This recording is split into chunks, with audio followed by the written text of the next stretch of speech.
اليوم أريد أحكي لكم عن الإشاعة المغرضة أو الكاذبة أو الإشاعة الحاقدة. الإشاعة المغرضة الحاقدة الكاذبة إشاعة يتعرض لها يمكن أغلب الناس، وهي يعني حتى ينضرب المقابل، حتى يتأذى المقابل، حتى ينحجز المقابل بزاوية محددة وما يعيش حياته مثل ما الآخر يريد، لأن الآخر يريد يأذي، فيجي بالاتهامات الباطلة اللي عن طريق الإشاعة الكاذبة، عن طريق إذا واحد عنده سلطة ممكن يسوي أشياء أكبر، إذا وحدة عندها سلطة تسوي ممكن أشياء أكبر. يبقى الإشاعة الكاذبة تعتمد على مجموعة من البشر اللي يصدقون. اكو مجموعة تصدق ومجموعة اللي تنتمي للمجتمع بكل ما يقوله، واكو مجموعة الشخصيات المستقلة، هم هؤلاء اقرب الناس الى العدالة لان هذول ما ممكن ياخذون بكل الاشياء. واكو مجموعة المحايدين، واكو مجموعة الناس ما تعرفهم ممكن يكون عندها مواقف جميلة، مواقف تلمع. الإشاعة المغرضة كلش سهلة، أي واحد بالدنيا ممكن يشيع عن أي أحد أي شيء، وأكو مجموعة تصدق وهاي المجموعة تروح للمجموعة الثانية تبني عليها وتصدق عليها هذا الشيء، وهاي المجموعة الثانية تروح للثالثة هم تبني أكثر وتصدق، بحيث يكون المجتمع كله ماكو، تكبر الإشاعة، فيصير شلون يهجمون هجوم القطيع على شخص أعزل منفرد وحيد.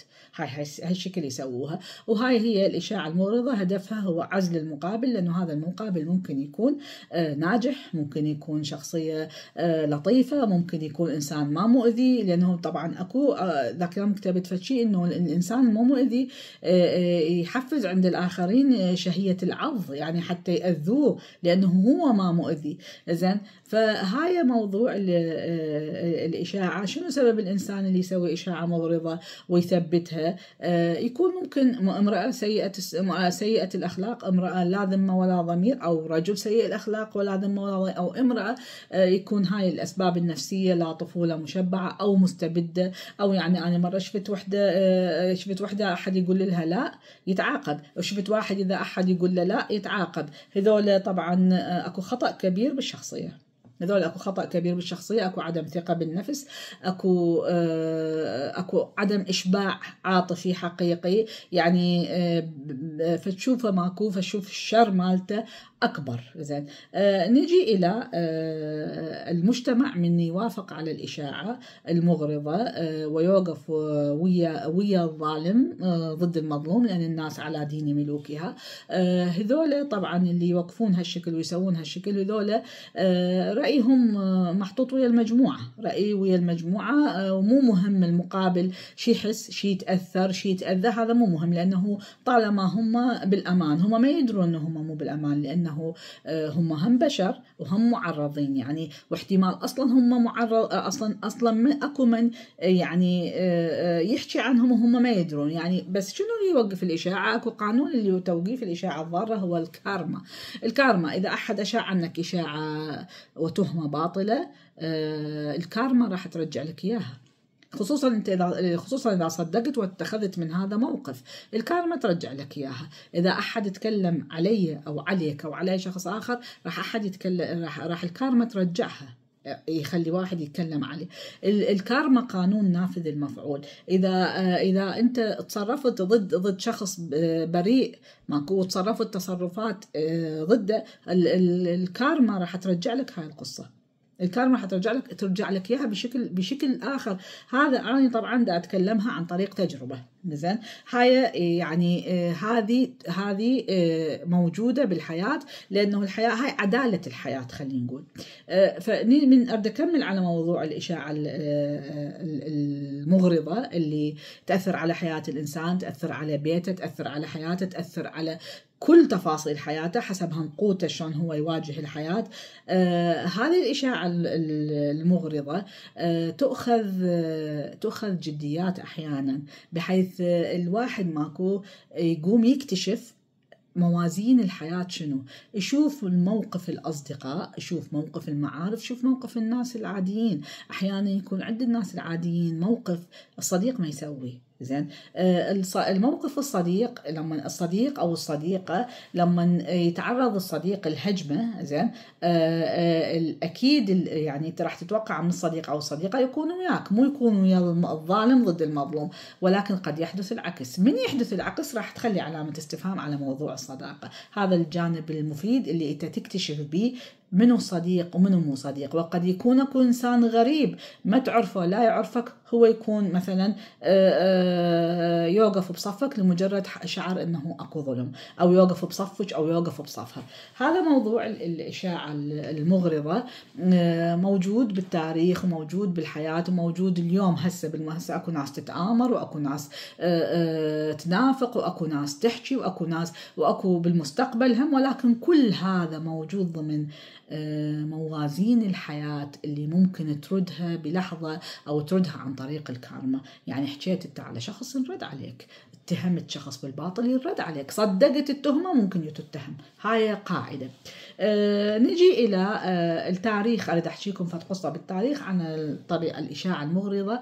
روحوا على الفنانة النحاتة كامي كلوديل، نحاتة فرنسية شابة، أمها متدينة من العصور الوسطى أتصور، أو قريب، يعني قريب هالشكل، العصور الوسطى وما بعدها، لأنه هي توفت الفنانة 1943 قبل نهاية الحرب العالمية الثانية. كامي كلوديل أبوها بالسفارة يشتغل دبلوماسي، وأخوها يشتغل دبلوماسي وشاعر، والأب والأخ من هذول اللي ماكو يعني شو يقول المجتمع، يقولون هذول التقليديين. البنية غير، البنية نحاتة هالشكل حساسة، أكو تزمت بالعائلة واضح، فصار راحت حتى تتدرب على النحت في زمن كان النحت مخصص فقط للرجال، زين، للذكور. وتدربت عند شخصية مشهورة جدا اسمه رودان، ورودان متزوج ويكبرها يمكن ب25 سنة.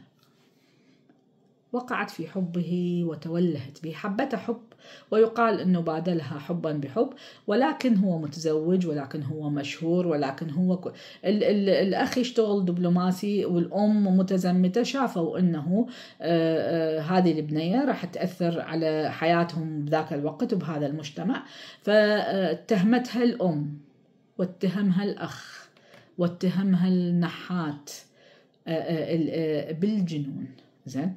وودوها بذاك الباب، هاي التهمة ودوها المستشفى الأمراض العقلية. هي كانت نحاتة، عندها عبقرية نحت، حتى تنحت يقال أحلى من رودان، ويقال أنه هي هواية اشتغلت وياه، وعده تمثال اسمه القبلة. يقال أنه هاي النحت النحتة وياه، يقال أنه أثرها موجود وياه. يعني هو ما كان اكو مقبول انه المرأة تشتغل من ناحية بذاك الوقت، ولكن شوفوا التهمة اللي تم اتهامها، تهمتها امها. منو اتهمها؟ الام والاخ والحبيب، وذبوها وحيدة بمستشفى الأمراض العقلية سنوات، كل حياتها راحت هناك، وماتت وحيدة منعزلة عام 1943. مستشفى الأمراض العقلية بفرنسا في ذاك الوقت كانت مكان للتعذيب. يعني أنا أتذكر أنه بالنص، أتذكر من شفت الفيلم حطوها حتى بالتابوت، من كانوا يغسلولها كانوا يضربوها، وكانت هي عاقلة وما بها شيء، ولكن الأم حتى لأنه نتيجة المجتمع اللي تخاف منه، والأخ حفاظا على الدبلوماسية، واللي حبها وحبته أو كان متزوجها مخاف على موقعه، فقاموا اجتمعوا عليها أقرب الناس إلها، واتهموها هاي التهمة وذبوها بمستشفى الأمراض العقلية. هي اليوم واحدة من الأعلام الكبار في فن النحت.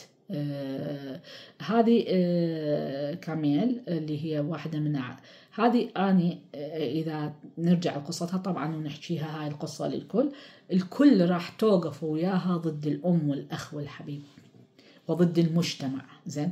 ولكن أنا جازمة أجزم إذا عادت هذه المرأة إلى هاي الحياة ماكو مع الأهل هذولا، راح الكل يوقف ويا القوة، يوقف ويا الأخ، يوقف ويا الأم، يوقف ويا النحات، وهي وحيدة وضعيفة راح ما حد يوقف وياها، وراح يوقفون ضدها، وراح يقولون شلون تسوي هالشكل. بينما أنتم إذا تشوفون وحشية التهمة يعني وخصوصا يعني بعد أضرب من إشاعة شخص غريب. هسه شخص غريب وشخص يكرهك وشخص يحقد عليك، هاي يعني موجودة بالحياة وكل إنسان يتعرض لها. لكن إنه تتهم بنتها بهذه التهمة اللي هي البنية كل اللي سوته إنه حبت هذا الفنان، ولأنه شافتها طلعت عن الطريق والأخ، ويقومون يروحون يذبوها بمستشفى الأمراض العقلية. يعني هاي الإنسانة شنو اللي عاشته، شنو الشعور، وعاشت وحيدة وماتت وحيدة. يعني شنو هذه الأم، شنو هذا الأخ، شنو هذا الحبيب، شنو هذا المجتمع اللي من حولها واللي الكل أدانها. هي ما عندها تهمة، هي أحبت إنسان، يعني هي ما فالكل أدانها. شوفوا هذه الظاهرة اللي كانت بذاك العصر وبذاك العهد، والكل كان تعتبر نفسهم صح زين، ولكن هي ما كان هالشكل. شوفوا التاريخ. ليش أقول لكم ايش قد بي ناس ظلمت وقفوا مع الظالم ضد هاي المظلومة. ويقال أنه هي راسلت الكاتبة ميزيادة، أو ميزيادة تراسلت وياها، لأنهم كانوا بنفس الموقف، موقف التآمر عليهم. هاي هذيك تآمر عليها ابن عمها، هاي تآمرت عليها أمها وأخوها وحبيبها. يعني ويقال ماتت وحيدة في المستشفى وتركت وأهملت. زين، مع أنه هي إنسانة، يعني فنانة، إنسانة أولا وفنانة ثانيا. شوفوا هذا الشيء سوى بحياة إنسانة كان ممكن نستفيد منها ونتعلم منها. لكن لما تكون أكو وحشية، ولما أن يكون أكو ظلمة، ولما واحد يشيع إشاعة الأم عن بنتها بهذه الطريقة، شو نسوي؟ شو يقول الواحد؟ يعني شو يقول الواحد على الظلم موجود بالحياة، الإشاعة الكاذبة والتهم الكاذبة موجودة بالحياة. وقاكم الله شرها، والله الله يقي جميع شرها. ودائما الشر والتهم الباطلة مردودة على أصحابها بشكل أو بآخر.